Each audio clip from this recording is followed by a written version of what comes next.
Hello everyone. तो आज हम लोग बात करने जा रहे हैं इंडस्ट्री चैप्टर के बारे में। तो यहाँ पे हम लोग देखेंगे डेफिनेशन इंडस्ट्री का, टाइप्स ऑफ इंडस्ट्री, मतलब इंडस्ट्री कितने प्रकार का होता है, factors for establishment of an industry, industrial system and last one is industrial safety. तो देख लेते हैं कि इंडस्ट्री क्या है। Industry is basically producing human products with raw materials, मतलब इंडस्ट्री में वही सब काउंट होगा जो ह्यूमन प्रोडक्ट्स बनाता है, जो ह्यूमंस का हम इंसानों का यूज़ के लिए जो सब प्रोडक्ट होता है वो सब बनाया जाता है। इंडस्ट्रियल एक्टिविटी में वो सब आता है और इंडस्ट्री उसी को कहते हैं। जैसे पेपर का एग्जांपल हो गया। पेपर कैसे बना है? पेपर पहले रॉ मटेरियल्स लिया गया है बैम्बू से, फिर उसको प्रोसेस से देन पेपर फाइनल प्रोडक्ट हुआ है। डिफरेंट प्रोसेस काम चालू होने के बाद पेपर आया है। तो paper is final product of industrial activity. ये different types of examples are there, मतलब बहुत सारे एग्जांपल है। वैसे ही इंडस्ट्री कितने टाइप्स का होता है? इंडस्ट्री मेनली 3 टाइप्स का होता है कैटेगरी में। इस इंडस्ट्रीज़ का कैटेगरी 3 टाइप्स का है। रॉ मटेरियल्स के बेसिस पे, ओनरशिप के बेसिस पे and last one is size के बेसिस पे। रॉ मटेरियल्स के बेसिस पे इंडस्ट्री 2 टाइप्स है, agro based industry and mineral based industry. मतलब एग्रो बेस्ड इंडस्ट्री में रॉ मटेरियल्स एग्रीकल्चर से लिया जाता है, जैसे जूट हो गया, कॉटन हो गया, ये एग्रीकल्चरल प्रोडक्ट है। तो ये रॉ मटेरियल लेके कोई यहाँ से भी कपड़ा, टेक्सटाइल मतलब कपड़ा बनाया जाता है रॉ मटेरियल लेके। और इंडस्ट्रियल सिस्टम में देखेंगे आगे कि कैसे इंडस्ट्रियल सिस्टम काम करता है।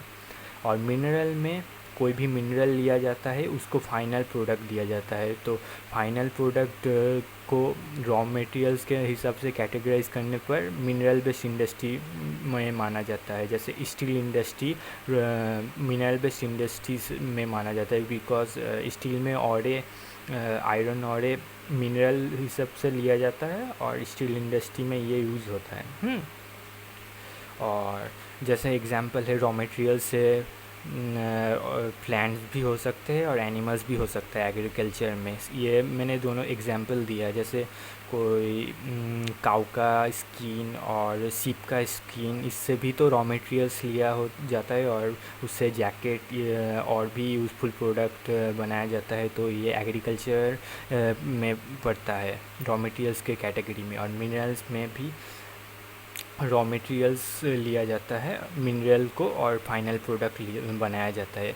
अब बात करते हैं ओनरशिप के बारे में। ओनरशिप से भी इंडस्ट्री को 4 टाइप्स में डिवीज़न किया गया है। एक होगा private industry, public industry, joint sector and corporative. Ownership के बेसिस पे है। प्राइवेट मतलब कोई एक इंडिविजुअल इसका ओनर हो सकता है, जैसे कोई आटा मिल का ओनर एक या ग्रुप ऑफ फैमिली में ही होता है, तो वो प्राइवेट इंडस्ट्री में कैटेगराइज होगा। और भी बड़ा बड़ा इंडस्ट्री भी इंडिविजुअल इंडस्ट्री में जाना जाता है। और प्राइवेट इंडस्ट्री में, पब्लिक में गवर्नमेंट इसका ओनर होता है। जैसे लिया जाएगा गवर्नमेंट में बहुत सारा एग्जांपल है। अभी देने के लिए मैं इसको देता हूँ अमूल का। जैसे अमूल प्रोडक्ट को पब्लिक में कैटेगराइज करा जाता है कि इस इंडस्ट्री में गवर्नमेंट ओनर है, मेजर शेयर गवर्नमेंट ओनर है, पीसीयू। और जॉइंट सेक्टर मतलब गवर्नमेंट भी ओनर है और इंडिविजुअल भी ओनर है। तो इसका एग्जांपल थोड़ा टेक्स्ट बुक में देखना पड़ेगा। कोऑपरेटिव में जो रॉ मटेरियल्स प्रोवाइड करता है वही ओनर है। तो कोऑपरेटिव पूछा जाएगा डिफरेंस एग्ज़ाम में, अगर डिफरेंस में पूछा जाएगा कि joint sector, difference between joint sector and cooperative industry, तो आप लोगों को देना पड़ेगा या एग्जांपल या लिखना पड़ेगा इसका डेफिनेशन। जॉइंट सेक्टर में both government and individual are owners, but in cooperative raw materials, the suppliers of raw materials are the owners of this industry. तो अब साइज़ के बारे में बात करते हैं। साइज़ के हिसाब से भी इंडस्ट्री को कैटेगराइज किया जाता है। साइज़ के हिसाब से एक कैटेगराइज होता है स्मॉल वेस्ट और एक होता है हेवी वेस्ट। स्मॉल वेस्ट जैसे मैंने आटा का एग्जांपल दिया है यहाँ पे, आटा मिल या तेल मिल, छोटा सरसों का तेल मिल में ये इंडस्ट्री कैटेगराइज होता है, जहाँ पे ज़्यादा लेबर नहीं लगता है, कैपिटल पैसा ज़्यादा नहीं लगता है, कुछ लेबर और कुछ कैपिटल, थोड़ा सा कैपिटल से इस इंडस्ट्री को चालू किया जा सकता है। ये सब इंडस्ट्री स्मॉल में इसमें पड़ता है। और हेवी वेस्ट में जो बड़ा बड़ा इंडस्ट्री है, कोई राइस मिल हो गया या बड़ा बड़ा इंडस्ट्री, शायद स्टील इंडस्ट्री को एग्जांपल लेना पड़ेगा, पेट्रोलियम में यहाँ पे क्या होता है कि कैपिटल बहुत सारा लगता है, कैपिटल लगता है, लेबर, स्किल लेबर बहुत लगता है, तो इसीलिए इसको हेवी बेस्ड इंडस्ट्री बोला जाता है, क्योंकि इसमें बहुत सारा लेबर लगता है और कैपिटल भी बहुत सारा लगता है। ऑन दी अदर हैंड इस स्मॉल बेस्ड इंडस्ट्री में कम लेबर से भी काम हो जाता है और कैपिटल भी कम लगता है। तो अब देखते हैं फैक्टर्स। फैक्टर्स में कौन सा फैक्टर काम करता है इंडस्ट्री को सेटअप करने के लिए? Market, power, raw materials, labours, capital, infrastructure and land. तो ऑब्वियसली आप इंडस्ट्रियल प्रोडक्ट, इंडस्ट्री में प्रोडक्ट, ह्यूमन प्रोडक्ट्स बनाया जाता है, जैसे कार हो गया, पेन हो गया, बहुत सारा प्रोडक्ट ह्यूमन नीड का बनाया जाता है। तो उसके लिए मार्केट चाहिए। जहाँ भी इंडस्ट्रियल लोकेशन होगा, किसी फैक्ट्री का लोकेशन होगा या जगह का लोकेशन होगा प्रोडक्शन का, वहाँ से मार्केट होना चाहिए। ले जाने के लिए पावर अच्छे से सप्लाई होना चाहिए। Without power industrial activity can not run. आपको समझ लेना पड़ेगा, पावर बहुत अमाउंट में चाहिए, पावर से ही सब काम चलेगा। इंडस्ट्री फैक्ट्री में पावर बहुत ज़रूरी है। उसके बाद raw materials, obviously raw materials तो लगेगा किसी भी इंडस्ट्री में। जहाँ भी इंडस्ट्री सेटअप होगा वहाँ से रॉ मटेरियल अच्छे से मुआवजा होना चाहिए। अगर रॉ मटेरियल्स नहीं मिलेगा तो इंडस्ट्रियल एक्टिविटी अच्छे से नहीं काम कर पाएगा। लेबर्स होना चाहिए। जहाँ भी इंडस्ट्री सेटअप होगा वहाँ पे लेबर मिलना चाहिए। अगर स्किल लेबर का ज़रूरत है तो स्किल लेबर, अगर मैनुअल लेबर, वेज्ड लेबर भी का ज़रूरत है तो वेज लेबर भी चाहिए, बट लेबर चाहिए। कैपिटल तो ऑब्वियसली इम्पॉर्टेंट है, क्योंकि कैपिटल के बिना इंडस्ट्री चालू ही नहीं हो सकता।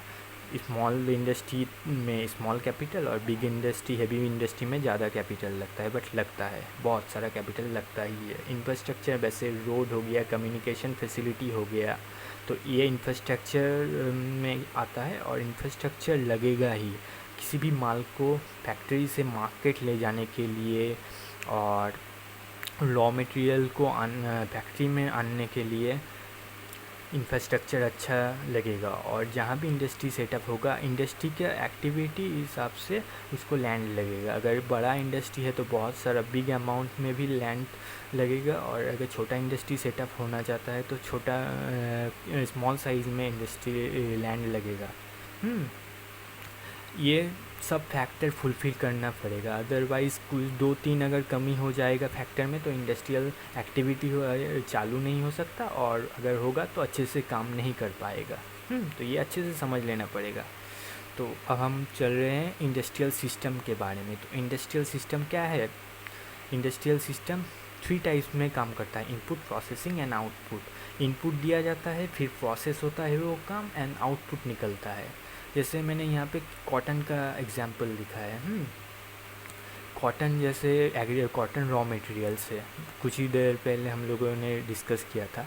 तो कॉटन रॉ मटेरियल से एग्रीकल्चर प्रोडक्ट है, इसको लेके रॉ मटेरियल्स को लेके, लेबर को लेके, ट्रांसपोर्ट को लेके, जितना भी इनपुट लगेगा यहाँ से फैक्टर्स में, वो सब लेके हम लोग प्रोसेस करते हैं। स्टिच होता है, वुवन होता है, और भी ज़्यादा कॉटन में क्लॉथ मेकिंग में जितना भी प्रोसेस होता है वो सब कंप्लीट करने के बाद, मैंने सिर्फ ये छोटा सा वुवन लिया है, ये बहुत सारा प्रोसेस चलता है कॉटन में। एग्जाम्पल दे रहा हूँ, फॉर एग्जाम्पल कॉटन और शर्ट मेकिंग प्रोसेस इसी में काम करता है। तो उसके बाद फाइनल प्रोडक्ट शर्ट निकलता है, जो आउटपुट होता है वो फाइनल प्रोडक्ट है। उसके बाद अब कुछ काम करने का ज़रूरत नहीं है, वो फाइनल हो गया।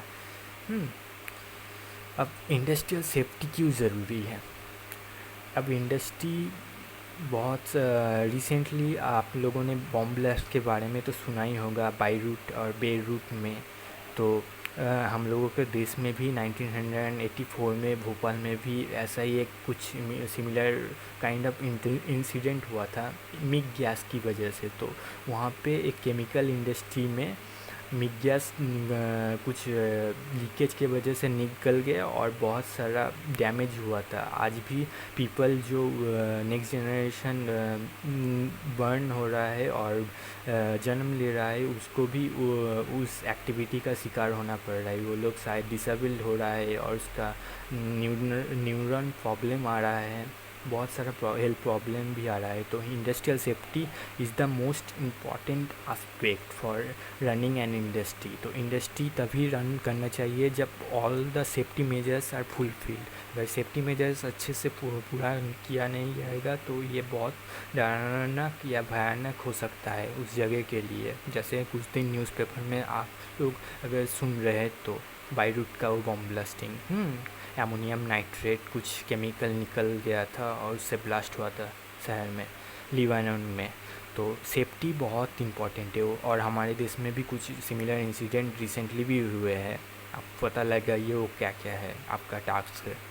सो पॉपुलेटेड एरिया में कुछ सेफ्टी मेजर्स से ऐसा इंडस्ट्री जो हानिकारक हो सकता है, तो वो पॉपुलेटेड मतलब बहुत सारा आदमी जहाँ रहता है उस जगह में चालू ही नहीं किया जा सकता। उसके लिए कोई खाली जगह शहर के बाहर जगह में चालू किया जाना चाहिए। और इंडस्ट्री को ही बढ़ावा देने के लिए इंडस्ट्रियल जोन में ही ये काम चालू करना चाहिए। वहाँ सिर्फ इंडस्ट्रियल का ही काम होगा, वहाँ कोई पीपल रिसाइड नहीं करेगा, ऐसा फैसिलिटी भी लेना चाहिए। तो इंडस्ट्रियल सेफ्टी सबसे ज़रूरी है और इसको मद्देनज़र रखते हुए ही हम लोगों को काम करना चाहिए। ओके, सो यही था। आप लोगों को अच्छे से ये रिवाइज़ करना पड़ेगा कि इंडस्ट्री का definition, types industry, factors for establishment, industrial system and safety. तो ये अच्छे से समझ लीजिएगा।